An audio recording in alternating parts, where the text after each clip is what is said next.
Death is the equalizer. What I mean by that is, whether you are the prime minister, the king, the queen, the housekeeper, or the maintenance man, death puts all of us in the same place. So you may have a more expensive tombstone than other people, but you're in the same hole.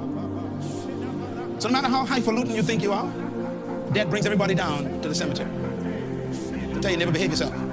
Yes, okay? So sometimes people think they're cute and they're cool and they're better than you, and you know, don't worry. Just outlive them and you'll see they're gone. Death is amazing. Now, I want to show you something very important. Where did death come from? We talked about this last week, and I want to just show us again. First of all, death was not created by the devil. According to Scripture, death was created by God. How do we know this? Well, number two, death was created without power.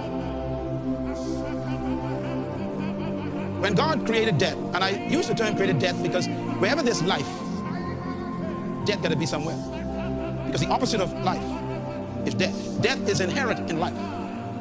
If something is alive, then there is built into that thing the inherent possibility of not being alive.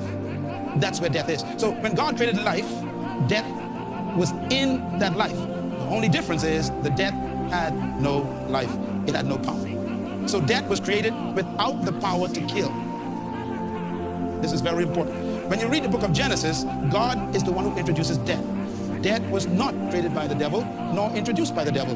God is the first one to talk about death and to actually tell man that death was around. But he also strongly impressed man that death had no power. You remember in Genesis chapter 2, when God told the man about the garden and everything, God says, you are free to eat of everything in the garden.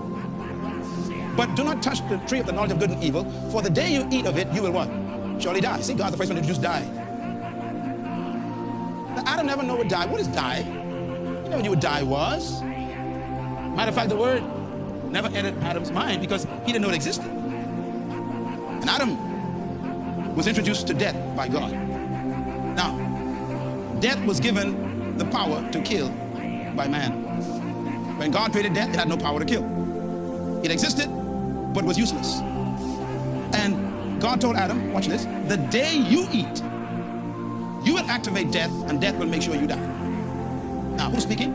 God. Who's he speaking to? Man. Who's he talking about? Death. He says death exists in this garden, but death cannot touch you as long as you don't touch that tree. Which means death is present, but it cannot kill you unless you activate death by disobedience to my word.